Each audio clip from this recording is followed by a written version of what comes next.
हमारा यही प्रयास है कि हम लोग विधानसभा में भी 100% स्ट्राइक रेट के साथ एनडीए पूरे मजबूती के साथ बिहार में आए।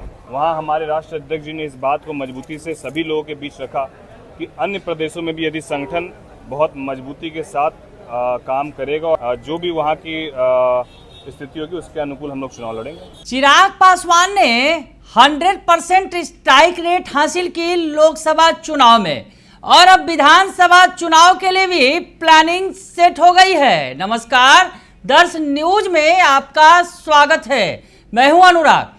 बिहार में आपने देखा कि चिराग पासवान की एलजेपी-आर ने एलजेपी यानी लोक जनशक्ति पार्टी रामविलास ने बड़ी सफलता हासिल की। बिहार के अंदर 5 सीटें मिली थी चिराग पासवान को और चिराग पासवान ने 5 की 5 सीटों पर जीत दर्ज कर ली। 5 सीटों पर उनके कैंडिडेट जीत गए। खुद चिराग पासवान हाजीपुर से जीते तो खगड़िया से राजेश वर्मा जीत गए, समस्तीपुर से सांभवी चौधरी जीत गई और जमुई से अरुण भारती जीते तो वैशाली से वीणा सिंह चुनाव जीत गई और स्ट्राइक रेट जो है 100% का रहा। और अब ऐसे में प्लानिंग कर ली गई है आगे की। दरअसल लोकसभा चुनाव हो गए। लोकसभा चुनाव के बाद चिराग पासवान केंद्र में मंत्री बन गए और मंत्री बनने के बाद अब विधानसभा चुनाव पर भी नजरें टिक गई हैं चिराग पासवान की। चिराग पासवान ने दिल्ली में बड़ी बैठक की तस्वीरें निकलकर सामने आई और चिराग पासवान ने अपने सांसदों को, पार्टी नेताओं को मंत्र दिया। क्या मंत्र दिया चिराग पासवान ने? बैठक में आखिर क्या बात हुई हम जानते हैं।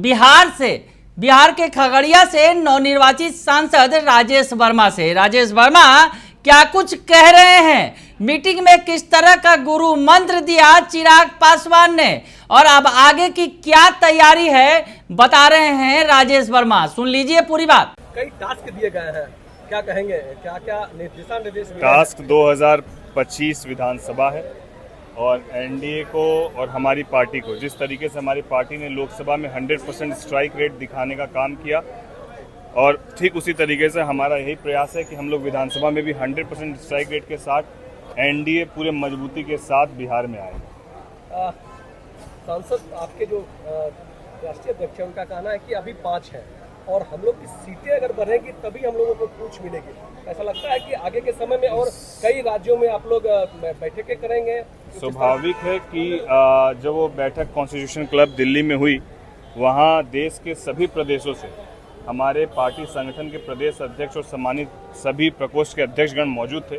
वहाँ हमारे राष्ट्र अध्यक्ष जी ने इस बात को मजबूती से सभी लोगों के बीच रखा कि अन्य प्रदेशों में भी यदि संगठन बहुत मजबूती के साथ काम करेगा और संगठन मजबूत होगा तो हम लोग अन्य प्रदेशों में भी जो भी वहाँ की स्थिति होगी उसके अनुकूल हम लोग चुनाव लड़ेंगे। के पाठक का तबादला हो गया, कैसे देख रहे हैं आप?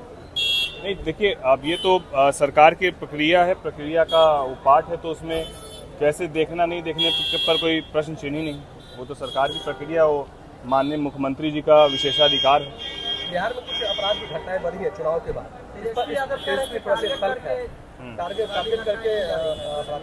ये देखिए, अपराधियों का मनोबल बढ़ता हुआ नहीं होना चाहिए। इसके लिए प्रशासन पूरी सख्ती के साथ काम कर ही रही है और मुझे पूरा विश्वास है कि प्रशासन पर प्रश्न चिन्ह तब लगाया जा सकता है जब अपराधी अपराध करके और स्वतंत्र रूप से घूमता रहे, तब भले प्रश्न चिन्ह लगना चाहिए। लेकिन जब अपराधी 24 घंटे के अंदर पकड़ा ही जा रहा है, जब उस पर कड़ी से कड़ी कार्रवाई हो ही रही, तो मुझे लगता है ये बदलाव अब माननीय मुख्यमंत्री नीतीश कुमार जी के सुशासन काल में ही संभव हो पाया। लेकिन तेजस्वी यादव कह रहे हैं कि यादवों को टारगेट करके अपराधी घटनाएं की जा रही है। नहीं, ऐसा कहीं नहीं है। यादव कहाँ पर सिर्फ यादवों को टारगेट किया गया। और अपराधी होता है वो किसी जात या किसी विशेष का थोड़ी होता है, इसलिए उसको किसी जात या विशेष या धर्म मजहब पर नहीं देखना चाहिए। वो अपराधी है। तो सुन लिया आपने कि क्या कुछ कह रहे हैं राजेश वर्मा, जो खगड़िया से चुनाव जीतकर पहुंचे हैं और चिराग की 100% की स्ट्राइक रेट में राजेश वर्मा का भी बड़ा योगदान है। खगड़िया के सांसद बने हैं और उन्होंने साफ कह दिया है कि लोकसभा चुनाव के 100% स्ट्राइक रेट की तरह विधानसभा चुनाव में भी वो 100% लक्ष्य हासिल करेंगे। ये लक्ष्य बनाया गया है विधानसभा चुनाव के लिए चिराग पासवान ने ये लक्ष्य पार्टी नेताओं को दे दिया है। उन्होंने कहा, राजेश वर्मा ने यह भी कहा कि दिल्ली के कॉन्स्टिट्यूशन क्लब में जो बैठक हुई और बैठक में विभिन्न राज्यों के प्रदेश अध्यक्ष और प्रकोष्ठ अध्यक्ष शामिल हुए। इस बैठक में जिस तरीके से पार्टी ने लोकसभा की सभी सीटें जीतकर अपना 100% प्रदर्शन किया, ठीक इसी तरह आगे बिहार विधानसभा चुनाव लड़ने के लिए संगठन को अधिक मजबूत करने के लिए भी निर्देशित किया गया। यानी बिहार विधानसभा चुनाव अब अगला लक्ष्य है चिराग पासवान का। बिहार विधानसभा चुनाव में कैसे इस 100% स्ट्राइक रेट को बनाए रखना है, इस पर मंथन हुआ और सांसद राजेश वर्मा ने दावा कर दिया कि जिस तरह से हमने 100% स्ट्राइक रेट के साथ बेहतरीन प्रदर्शन किया है लोकसभा चुनाव में, वैसे में लोगों का काफी भरोसा हमारे ऊपर हुआ है और हम लोग एनडीए के लिए मजबूती से काम करेंगे। अब हमारी जवाबदेही भी बढ़ गई है, हम लोगों ने हम पर भरोसा किया है, तो अब हम भी उनके विकास के लिए तत्पर रहेंगे। बिहार अभी हमारे सामने विधानसभा का चुनाव है, तो हम लोग बिहार विधानसभा चुनाव में भी 100% स्ट्राइक रेट के साथ प्रदर्शन करेंगे। और साथ ही साथ उन्होंने कहा कि विपक्ष पर भी उन्होंने हमला बोला।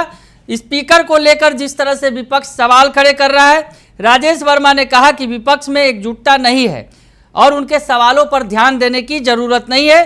एनडीए पूरी तरह से एकजुट है। नीतीश कुमार को लेकर उन्होंने कहा कि जिस तरीके से मुख्यमंत्री नीतीश कुमार प्रधानमंत्री के शपथ ग्रहण व अन्य कार्यक्रमों में शामिल हुए और एनडीए को एकजुट करते हुए उन्होंने अपना समर्थन दिया। यानी तमाम विपक्ष के आरोपों को उन्होंने नकार दिया और साथ ही साथ ये बड़ा दावा कर दिया कि चिराग पासवान के नेतृत्व में 2025 में होने वाले बिहार विधानसभा के चुनाव में वो बड़ी जीत हासिल करेंगे। यानी लोजपा रामविलास जो पार्टी है वो बड़ी जीत हासिल करेगी और 100% का स्ट्राइक रेट जो लोकसभा में है वो विधानसभा में भी रहेगा। बने रहिए दर्शन न्यूज के साथ, तमाम खबरों से आपको अपडेट रखेंगे। फिलहाल के लिए इतना ही, धन्यवाद।